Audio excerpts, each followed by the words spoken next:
Greetings to you, my family, and welcome to your Loveworld TV. I'm here with the man of God, Reverend Dr. Chris Yakilobe. And I want to start first with the video of Donald Trump speaking about their launch to Iran. You see, this Iran and Israel war has been ongoing for a while now. And the man of God, Reverend Dr. Chris, spoke about this.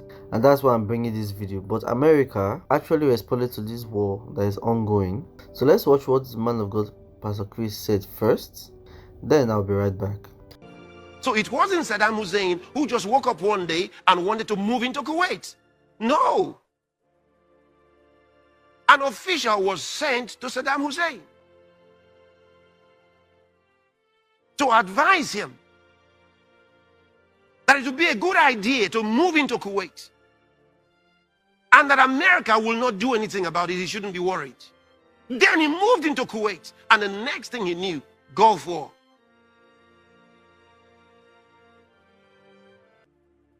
But these are not secret things.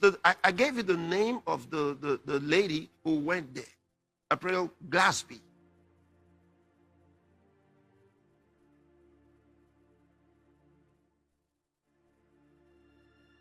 So he was lured into Kuwait.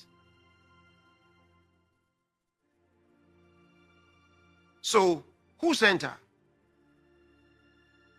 The members of the Illuminati.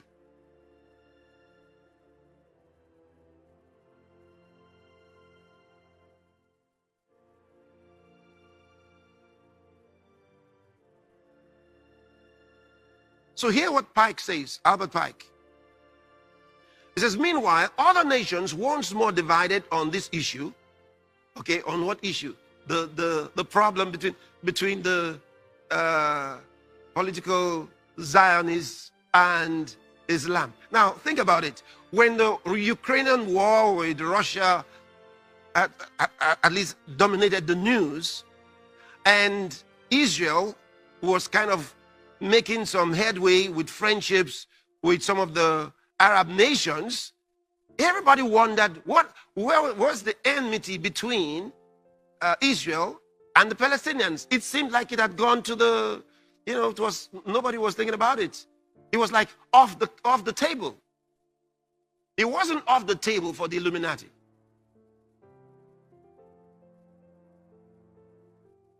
At the right time, they were advised that this was the moment to strike.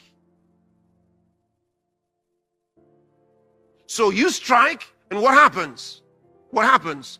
Israel returns fire for fire in a very devastating way.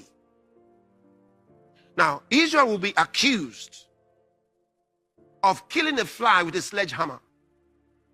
That's what's going to happen. All those who are supporting Israel right now, they're going to turn against Israel. Those nations that are saying, yeah, they're going to turn against Israel soon. And they're going to say, it's too much. So while Israel is fighting this, already Hezbollah and to the northern part of Israel, from their southern Lebanon territories, started trying some things. They attacked some of the military positions of Israel, and Israel responded. But war has not been declared. So very likely, Israel fights this one, and now they've moved their soldiers also to the northern border. So they're going to be fighting on two fronts very soon. But it's going to be more than that, because Iran is funding Hezbollah and funding Hamas, and they're not hiding it, and they're saying so. So Israel will have to take actions against Iran. So very likely, the plan from these people who are behind this is to instigate Israel to attack Iran. So they're going to be fighting Hamas and fighting Hezbollah and fighting Iran. And since they're fighting for their lives, they're going to be very devastating. And because they're fighting that, then Islamic Jihad from Pakistan joins. And that drags as envisioned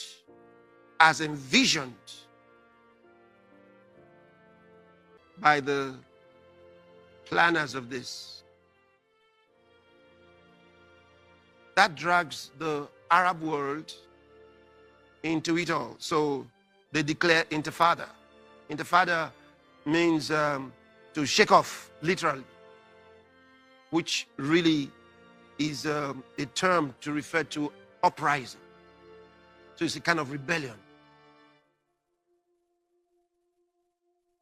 So what you're seeing is, I told you about the polarization of nations. And I told you about this phase of polarization and what we were about to see and when it began. I told you it was going to go on. So you're going to have those that are pro-China. You have those that are pro-Europe. And of course, China will be friends with Russia. And then I wonder where your country, which one will your country join? You see, so they're going to be so polarized. This is what they plan to do. This is what they plan to do. Listen again to Albert Pike's plan here. It says, meanwhile, the other nations, once more divided on this issue, will be constrained to fight to the point of complete physical, moral, spiritual, and economical exhaustion. See, they want to get the world exhausted, frustrated. He says, we shall unleash the nihilists and the atheists. Think about it. They will unleash the nihilists and the atheists. So they know. See, the Freemasons understand. Because when people get into the Freemasons, they tell them that it's not a religion. But it is a religion. Albert Pike said it's a religion. Albert Pike, the Grand Commander, Sovereign Pontiff, stated very clearly that it is a religion.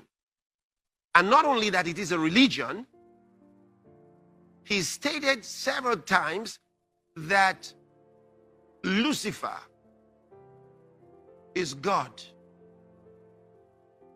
So if you don't know and you are in the Freemason, I want you to understand that the real doctrine of Freemasonry is that Lucifer, Satan, is God. That's their doctrine. So if you don't understand, if you are a Freemason, you are a worshiper of Satan. You are a Satanist. So if you are not yet aware, you are not high enough yet. Because Albert Pike said this should be told only to those of the 31st and 32nd degrees.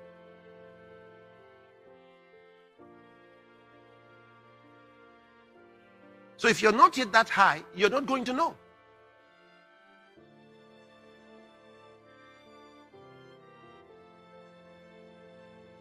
Listen to what he says.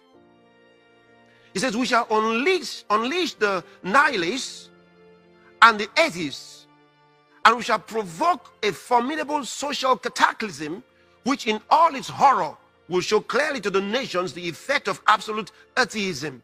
What is he saying? See, they hate atheism. Why? Because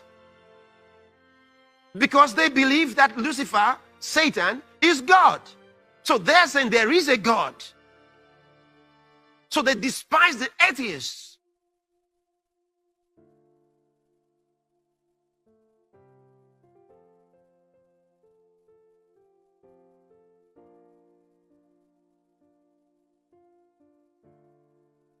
So they're going to use them. So in the beginning, the atheists would think that they're on the same page. The nihilists would think they're on the same page. Even the Illuminati would think they're on the same page because they're only using them. You see it?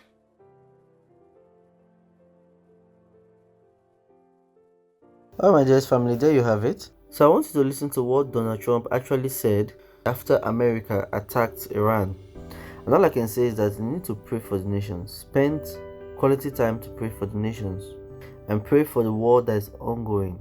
And as Christians, with all these things going on, these are signs you should be ready for the rapture of the church. It will happen very soon, my family. It will happen very soon, guys. Anyways, watch this and don't forget to hit the like button and subscribe to the channel.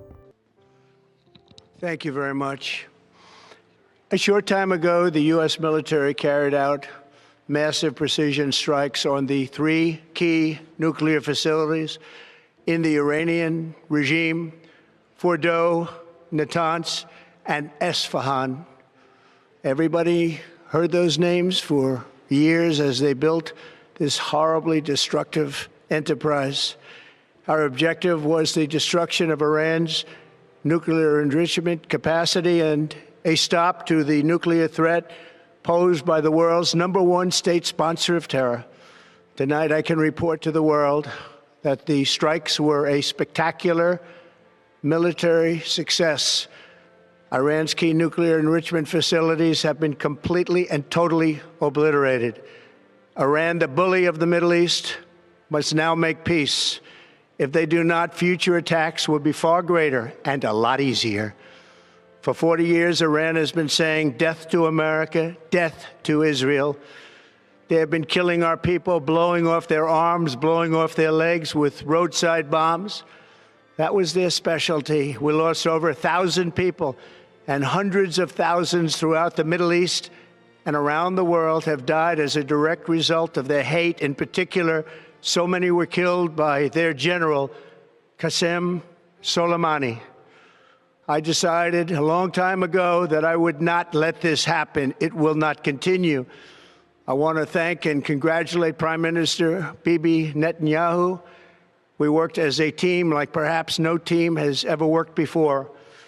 And we've gone a long way to erasing this horrible threat to Israel. I want to thank the Israeli military for the wonderful job they've done. And most importantly, I want to congratulate the great American patriots who flew those magnificent machines tonight, and all of the United States military on an operation the likes of which the world has not seen in many, many decades. Hopefully, we will no longer need their services in this capacity. I hope that's so. I also want to congratulate the chairman of the Joint Chiefs of Staff, General Dan Raisin Kane, spectacular general, and all of the brilliant military minds involved in this attack. With all of that being said, this cannot continue. There will be either peace or there will be tragedy for Iran far greater than we have witnessed over the last 8 days. Remember, there are many targets left. Tonight's was the most difficult of them all, by far, and perhaps the most lethal. But if peace does not come quickly, we will go after those other targets with precision, speed, and skill. Most of them can be taken out in a matter of minutes. There's no military in the world that could have done what we did tonight, not even close. There has never been a military that could do what took place just a little while ago. Tomorrow, General Kane, Secretary of Defense, Pete Hegseth will have a press conference at 8 a.m. at the Pentagon. And I want to just thank everybody, and in particular, God. I want to just say, we love you, God, and we love our great military. Protect them. God bless the Middle East. God bless Israel, and God bless America. Thank you very much.